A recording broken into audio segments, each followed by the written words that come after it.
Hey guys, thanks for joining us. This is your Supper Devo for Tuesday, May 26th, and we are so glad that you join us.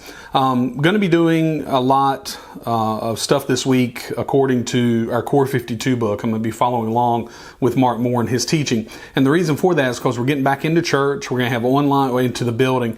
We've always been the church. The church never closed, but we're going to be getting back in the building this week.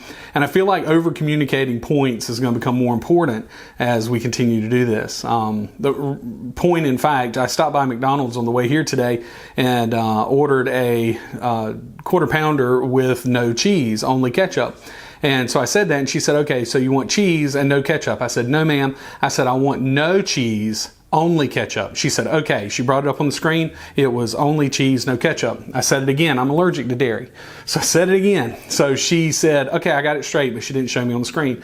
Got up to the place to pay, and I said, yes, ma'am, I just can't have cheese on a cheeseburger. I've learned to do this because I'm very allergic to dairy.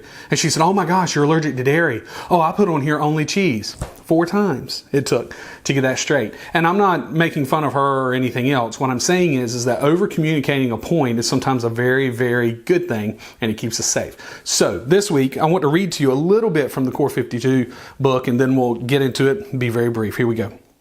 Hundreds of years before Jesus, Confucius supposedly said, do not do to others what you would not wish done to yourself. Later, between the time of Malachi and Matthew and the intertestamental period that we have, the book of Tobit says, what you hate, do not do to anyone. Even the Rabbi Hillel explained the entirety of the Jewish law at one point. He said, what is hateful to you, do not do to your neighbor. That is the whole Torah, while the rest is the commentary. Now, I don't know if you've caught on here or if you read the book, but in the book he talks about the silver rule. The silver rule is don't do to anyone what you don't want done to yourself. Well, that's great. Guess what? Right now you are in perfect compliance with the silver rule. You aren't doing to anybody else what you don't want done to you. You're listening to a video. You're listening to a video devotion. So am I. I'm not doing anything hurtful to anyone.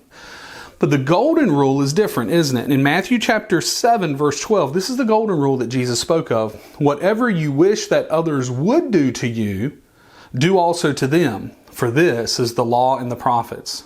Jesus turns it, right? He says, no, it's not good enough just not to do what you wouldn't want done to yourself. I mean, anybody can do that. What you've got to do is you've got to do what you want done to yourself to others. You've got to give before you can hope to receive.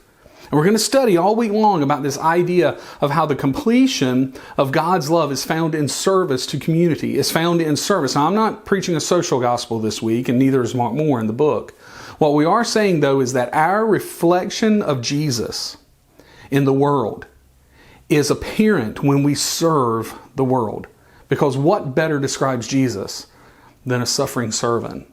The book of Isaiah says so. So tonight, sit with your family, talk to them a little bit about what it means, what the golden rule means, and how it's different from the silver rule. We don't just not want to do to others because we don't want to be hurt. We have to do to others.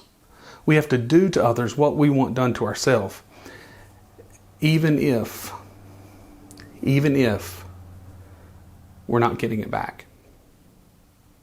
Because that's what Jesus did. I love you. Have a great day. God bless.